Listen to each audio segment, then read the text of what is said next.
Hello friends, so let us start our unit 2 Bird's Eye View Looking More Closely at Animals. वैसे तो birds eye view एक idiom या एक phrase है पर जिसका मीनिंग होता है कि ऊपर ऊपर से सब कुछ देखना। आप कैसे एग्ज़ाम होती है तो एग्ज़ाम को कुछ दिनों की देर होती है तो आप पहले ऊपर ऊपर से सारा सिलेबस देखते हो, उसके बाद क्लोज से देखते हो, उसके बाद सिलेबस को आप लर्न करते हो, पर पहले सब कुछ आप ऊपर ऊपर से देखते हो तो इसको बोलते हैं birds eye view. Birds eye view करने के बाद हम चीज़ों को क्लोजली देखते हैं। तो ये जो आपका यूनिट है, it is about looking more closely at animals. देखिए, हमने जो फर्स्ट सेमेस्टर में जिस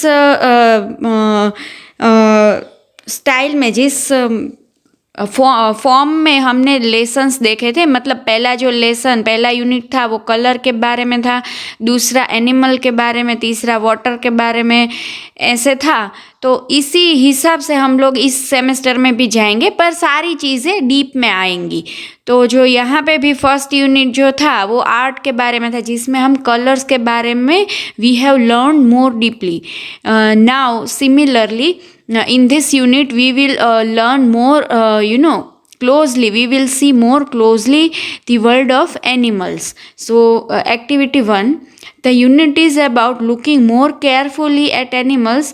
Look carefully at the picture, list as many things as you can. जैसे हमने फर्स्ट यूनिट में भी किया था कि एक पिक्चर को देख के आपको लिस्ट करना है कि आप क्या दिखाई दे रहा है पिक्चर में। तो यहाँ पे हम देख सकते हैं कि मेनली हमको एक चिड़िया दिख रही है जो जिसकी चांच बहुत ही तेज है। वैसी एक चिड़िया है, लकड़ियों का झाला, मतलब कोई वृक्ष के ऊपर वो बैठी है ऐसा दिख रहा है। चिड़िया का घोंसला भी दिख रहा है, दूसरी तरफ ये थोड़े कांटे भी दिख रहे हैं, उस साइड पे कुछ ग्रीन पत्तियों जैसा भी दिख रहा है। तो हमको लिस्ट करना है। नीचे आपको वेब लिंक दी गई है पिक्चर के नीचे, जहाँ से जाके आप पिक्चर को गूगल में सर्च कर सकते हैं, यहाँ पे flickr.com वाला। तो ये लिंक अगर आप गूगल में टाइप करोगे तो ये सेम पिक्चर आपको दिखेगा और पिक्चर की इन्फॉर्मेशन भी दिखेगी आपको। तो ये लिस्ट हमको करना है। Now activity 2, There is an animal hiding in the picture. What kind of animal is it? ये जो एनिमल या बर्ड, अच्छा ये तो एक्टिविटी 2 के बारे में है। तो ये जो इमेज है वो हमने पहले यूनिट में भी देखी। पहले यूनिट की एक्टिविटी 1 में ये सेम इमेज थी जिसको देख के आपको लिस्ट करना था कि आप ये इमेज में क्या क्या देख रहे हो। In unit 1 you looked at this picture of art, The Puzzled Fox. ये जो पिक्चर है उसका नाम है The Puzzled Fox, जो करियर एंड ईव नाम की एक प्रिंटिंग कंपनी ने की एक फेमस प्रिंट है। ये पिक्चर बहुत जाना माना पिक्चर है, ये करियर एंड ईव का। तो पिक्चर का नाम है द पजल्ड फॉक्स। इसका नाम ऐसा क्यों है? क्योंकि यहाँ पे पिक्चर का मेन जो पॉइंट है वो एक फॉक्स है। हम देख रहे हैं कि यहाँ पे एक फॉक्स है जो जंगल की तरफ देख रहा है। वो क्या देख रहा है ये हमको भी नहीं पता, क्योंकि बहुत सारी चीज़ें हैं वहाँ पे। It is complex picture, we also can be puzzled. There are many strange faces and animals hiding in this picture. बहुत सारे इंसानी चेहरे भी दिख रहे हैं हमको। जो वृक्ष है वहाँ पे ट्रीज़ है, उस ट्रीज़ में हमको इंसान के चेहरे भी दिख रहे हैं, कुछ एनिमल्स भी दिख रहे हैं, बर्ड्स भी दिख रहे हैं। तो फॉक्स जो है वो पजल्ड है, मतलब कंफ्यूज्ड है, साथ साथ हम भी कंफ्यूज्ड है। This picture was published long ago in 1872। In the picture 1872 में ये पिक्चर पब्लिश हुआ था करियर एंड ईव के द्वारा। In this picture there are 3 birds that are not hidden. तीन हमको लेफ्ट साइड में बर्ड्स दिख रहे हैं जो कि हिडन नहीं है, बाकी सारे जो चेहरे हैं वो हिडन है। मैं अभी आपको दिखाऊंगी कि कैसे वो हिडन है। Let us see. See, this is the same image with, they found out the faces. तो यहाँ पे जहाँ पे राउंड किया गया है वहाँ पे सारे ये फेसेस है। तो वृक्ष में है, इंसानी चेहरे हैं, 3 बर्ड्स है, तो ये सारे जो है वो फेसेस है। और फॉक्स और 3 बर्ड्स तो मेन है ही, दूसरे भी सारी जगह पे आप रेड सर्कल्स में देख सकते हैं कि चेहरे दिखाई दे रहे हैं। तो ये एक आर्ट है कि कितनी बारीकी से इंसानी चेहरे जंगल के अंदर छुपा दिए हैं। तो दिस वाज द आर्ट। और ये देख के ये जो फॉक्स है वो पजल्ड है। तो ये 3 जो बर्ड्स है वो हिडन नहीं है, they are in 3 on the left side पे ट्री के ऊपर 3 बर्ड हैं हमको दिख रहे हैं। दे आर पैसेंजर पिजन्स, उनको बोलते हैं पैसेंजर पिजन्स। ये उनका नाम है, एक तरीके का बर्ड है। Passenger pigeons were once the most common bird on the planet. ये धरती पे बहुत सारे दिखने को मिलते थे एक टाइम पे। ये जो पिक्चर है हमको दिखाया कि 1872 का है, इतना पुराना है, 200 साल पुराना पिक्चर है। उस टाइम पे ये पैसेंजर पिजन्स बहुत सारे दिखने को मिलते थे। जैसे अभी हमारे आसपास जो क्रो है, पिजन्स जो रेगुलर पिजन्स है, ये सारे बहुत दिखने को मिलते हैं, वैसे ही ये पैसेंजर पिजन्स उस टाइम पे देखने को मिलते थे। Passenger pigeons okay, this bird sadly can no longer be found in the real world। अब ये जो है 200 साल के बाद हमको हमारी दुनिया में अभी दिखने को नहीं मिल रहे हैं। They are extinct. एक्सटिंक्ट का मीनिंग हमने फर्स्ट सेमेस्टर में जो एनिमल वाला था उसमें देखा था, एक्सटिंक्ट, एंडेंजर्ड वगैरह। तो एक्सटिंक्ट मतलब जो ख़त्म हो चुकी है, जिसकी सारी स्पीसीज, जिसकी सारी प्रजाति ख़त्म हो चुकी है, अभी दुनिया में जो देखने को नहीं मिलते हैं वो वैसे एनिमल्स, बर्ड्स या इंसेक्ट, उनको एक्सटिंक्ट बोलते हैं। एंडेंजर्ड मतलब जो थोड़ी मात्रा में है पर अगर हमने ध्यान नहीं रखा तो वो भी लुप्त हो जाएंगे। ऐसे जो जिनका अस्तित्व खतरे में है उनको एंडेंजर्ड बोलते हैं। ये पैसेंजर पिजन अब दिखने को नहीं मिल रहे हैं, तो ये एक्सटिंक्ट है। Loss of forest and too much hunting cause them to die out. क्यों एक्सटिंक्ट है, क्यों अभी दिखने को नहीं मिल रहे, क्यों वो ज़्यादा देर मतलब 200 साल तक टिक नहीं पाए? क्योंकि हमने बहुत सारे जंगलों का नाश किया। ये जो पिजन है वो जंगल में ही सिर्फ रहते हैं, तो बहुत सारे जंगलों का नाश किया तो इनके घर, ये इनके लिए रहने की कोई जगह नहीं बची। और हंटिंग, हमने बहुत सारा इसका शिकार किया, तो इस वजह से ये अब लुप्त हो चुके हैं, अब ख़त्म हो चुके हैं। The last non passenger pigeon was named Martha. जो आखिरी पैसेंजर पिजन दिखी थी या फिर दिखा था उसका नाम था मार्था। मार्था डाइड इन अ जू इन अमेरिका इन 1914। वो अमेरिका के एक जू में 1914 में उसकी डेथ हो गई। उसके बाद ये पैसेंजर पिजन्स अब नहीं है इस दुनिया में। तो हमने देखा था कि कैसे ये फॉक्स जो है वो पजल है और कैसे कैसे चेहरे इसमें दिखने को मिलते हैं। आपको उसमें सर्कल करना है और आपको गिनना है कि आपको कितने चेहरे मिले। एक्टिविटी 3 एक ग्रुप एक्टिविटी है, so we are skipping that. Now activity 4। First you see this 4 image very closely. This are the image of snakes. तो स्नेक की इमेज है। 4 तरीके के स्नेक हैं। There are 4 types of snakes and the 4 types of snakes are look similar in look. चारों के चारों जो है वो अपनी डिज़ाइन में या अपने लुक में कुछ कुछ सेम लग रहा है। सारे सेम नहीं है पर लग रहे हैं, ऐसे स्ट्रिप्स है, कलर है, तो सारा वो सेम लग रहा है उनका।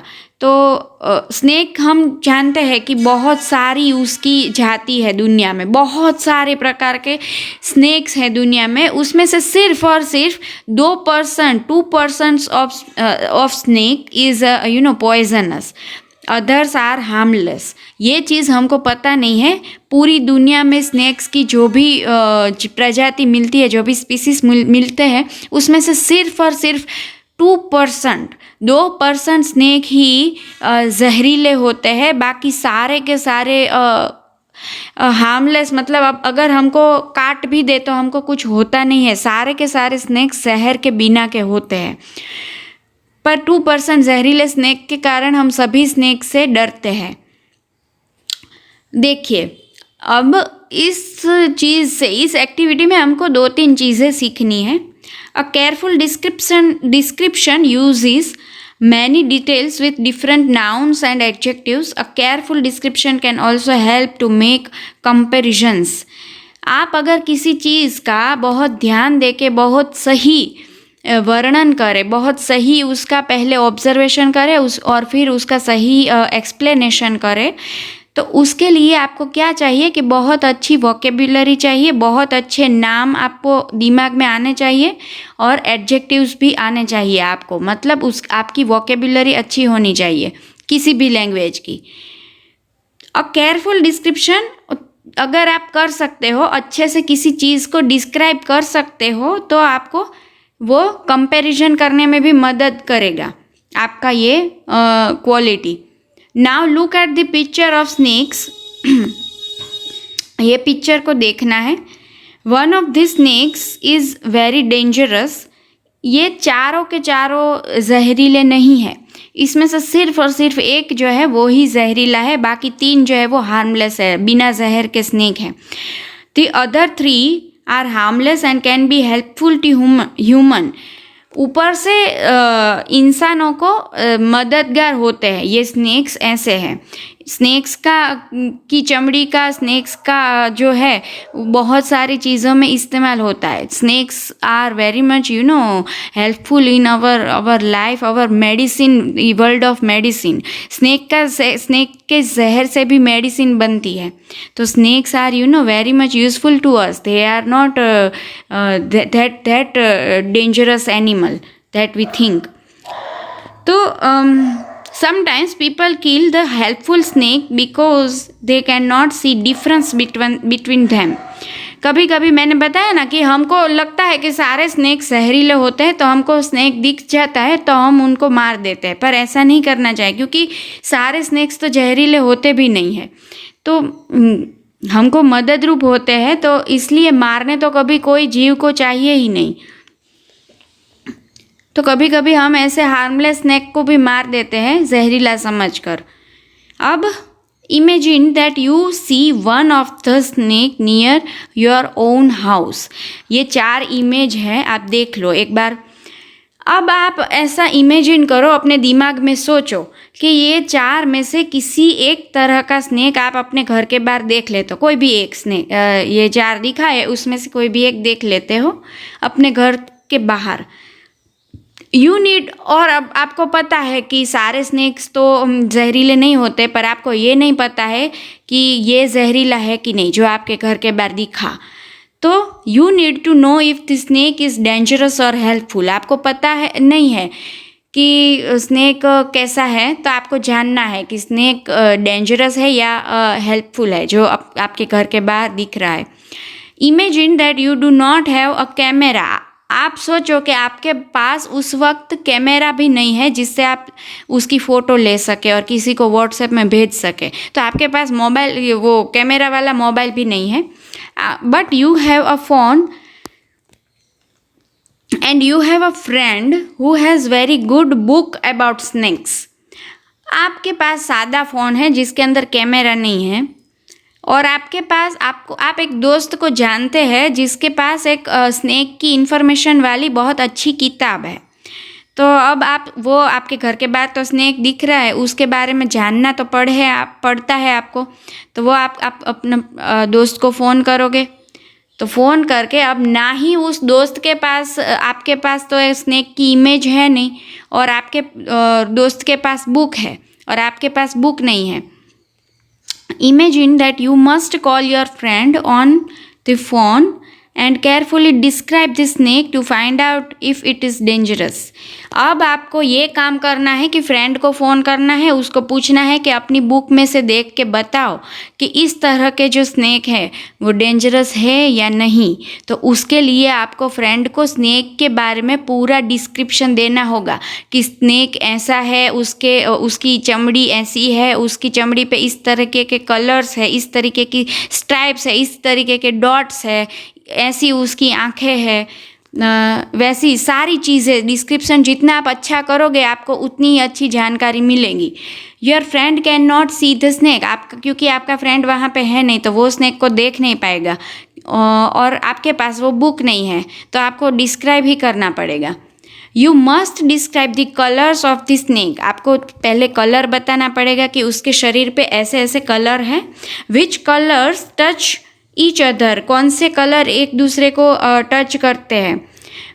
What order the colours are in, और जो कलर्स है वो किस फॉर्म में है, किस तरीके से अरेंज हुए हैं, मतलब पहले रेड है, पहले ब्लू है या फिर ब्लैक है, ऐसे आपको कलर के ऑर्डर भी बताने पड़ेंगे. The colour of the head and tail, head और टेल का कलर भी बताना पड़ेगा. You might use nouns such as stripes, आपको अलग अलग तरीके के नाउन्स यूज़ करने पड़ेंगे स्नेक्स को डिस्क्राइब करने के लिए. जैसे कि स्ट्राइप मतलब जो रिंग जैसा होता है उसके शरीर पे, या फिर जो लाइनें होती है उसको स्ट्राइप बोलते हैं, जो जेब्रा के शरीर पे भी होती है. तो स्ट्राइप्स है, डैशेस है उसके शरीर पे, या फिर डॉट्स है, या फिर पैचेस है, धब्बे जो है होते हैं कि कुछ प्राणी के शरीर पे, तो वैसे धब्बे है, या फिर रेक्टेंगल्स है, ट्रायंगल्स है, डायमंड्स है, स्क्वायर्स, क्या चीज़ है उसके शरीर पे जो आप देख पाते हो वो आपको डिस्क्राइब करनी पड़ेगी. And adjective such as fat, ये सारे एडजेक्टिव भी यूज़ करने पड़ेंगे नाउन के साथ, क्योंकि अगर आप सिर्फ बोलोगे कि स्ट्राइप है तो आपका फ्रेंड पूछेगा कि कैसी स्ट्राइप्स है, बड़ी है या छोटी है, तो एडजेक्टिव्स भी यूज़ करने पड़ेंगे. फैट है, थीन है, बम्पी, अनइवन मतलब कोई ऑर्डर के बिना का, जैसे तैसे बिखरा हुआ जिसको बोलते हैं अनइवन. स्ट्रेट है, सीधा. क्रूक्ड है, मतलब बांका है. डार्क है, लाइट है, ब्राइट, डल, स्कीनी मतलब दुबला. तो कैसे है उसके शरीर पे दाग धब्बे स्ट्राइप, और वो कैसे है, बड़े छोटे, स्कीनी है, बम्पी है, पेचिस है. तो नाउन और एडजेक्टिव्स का सही इस्तेमाल करके आपको सही से डिस्क्राइब करना पड़ेगा, तो ही आपको जानकारी मिलेगी कि ये जो स्नेक है वो डेंजरस है या नहीं. You might compare the size of the colored areas to each other as well. और आपको जो है वो कंपेयर करना है, और फ्रेंड आपको उसकी बुक में देख के बताएगा कि वो कौन सी स्पीसीज का स्नेक है.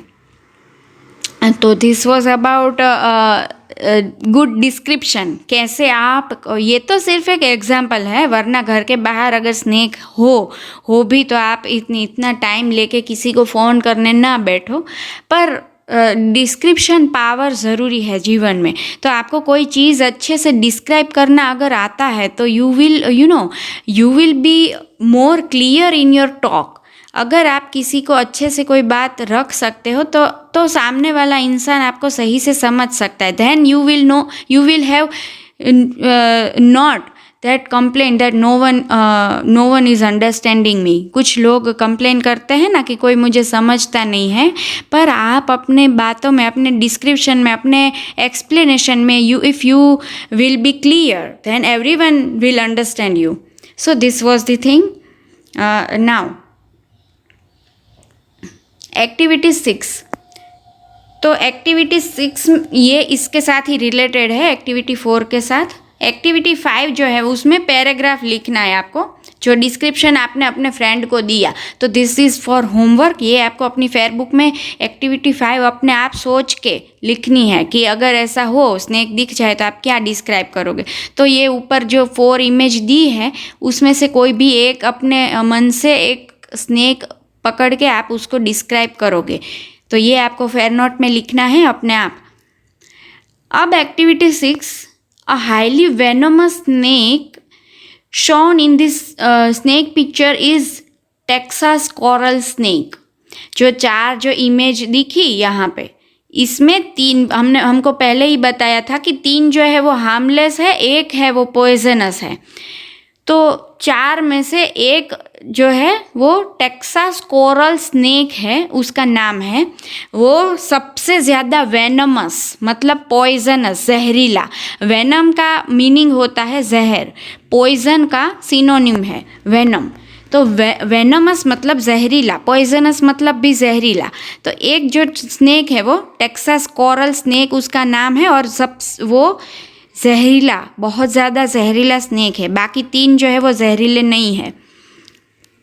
अब कौन सा वो जहरीला है ये हमको डिस्क्राइब करेंगे। देखो कैसे डिस्क्राइब करते हैं। Texas coral snakes have rings of black, yellow and red around their bodies. उनके शरीर पे रिंग होती है black, yellow and red colour की। तो अब कौन से स्नेक के ऊपर ऐसी रिंग है? तो फर्स्ट और थर्ड दोनों के ऊपर ब्लैक, रेड और ब्लैक येलो कलर के रिंग हैं। दोनों ये नीचे के जो 2 है 2 और 4 उसके ऊपर रेड या फिर येलो की रिंग नहीं है। तो ये हमने फ़िल्टर कर लिया कि फर्स्ट और थर्ड दोनों में से एक हो सकता है, क्योंकि black, yellow and red ring in दोनों में ही है।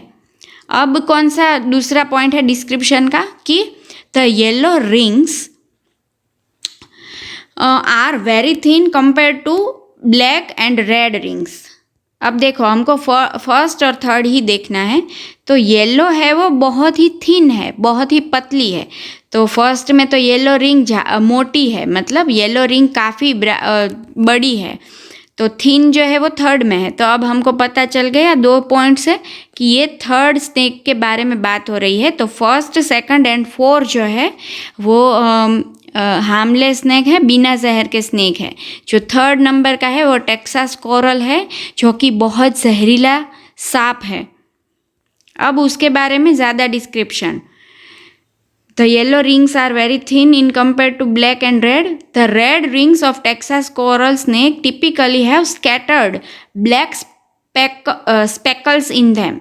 जो red ring है बीच में, उसके ऊपर ब्लैक स्पेकल मतलब डॉट जैसा कोई ब्रश मारा हो ना, ऐसा ब्लैक स्पेकल उसके ऊपर छींटा हुआ है, मतलब छींटे हैं ब्लैक कलर की। देखो आप देख सकते हो थर्ड नंबर की इमेज में रेड रिंग के बीच बीच में ब्लैक कलर के छींटे हैं। तो ये भी हमारा एक पॉइंट अब हमको क्लियर हो गया। The last several inches of the tail of the Texas coral snake contain several rings of black and yellow without the red rings. जो टेल है उसकी, उसमें सिर्फ ब्लैक और येलो रिंग है, रेड कलर की रिंग नहीं है। देख सकते हैं हम टेल का जो पीछे का थोड़ा सा हिस्सा है उसमें रेड कलर की रिंग नहीं है, सिर्फ ब्लैक और येलो रिंग ही है। वैसे ही उसके मुंह के हिस्से में भी ऐसा ही है, हेड के जो हिस्सा है उसमें भी ब्लैक और येलो है, उसके बाद रेड रिंग शुरू होती है।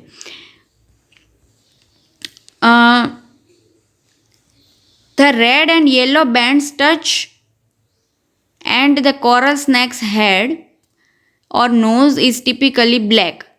तो येलो जो है तो उसका हेड में भी नोज़ और आँखें जो है वो सारी ब्लैक है, उसके बाद रेड और येलो रिंग टच होती है। Texas coral snake have small fixed fangs in the front of their mouth. उसके मुंह के ऊपर एक थोड़ी सी छोटी सी फंग मतलब फन जो होता है सांप का फन, उसको इंग्लिश में फंग बोलते हैं या फैंग बोलते हैं। वो फिक्स छोटी सी एक होती है उसके मुंह के हिस्से में। तो this was about Texas coral snake, और हमको एक और स्नेक के एक और एनिमल के बारे में जानकारी मिली यहाँ पे। अब नेक्स्ट जो एक्टिविटी है वो हम नेक्स्ट वीडियो में देखेंगे। So this was about this chapter. Thank you.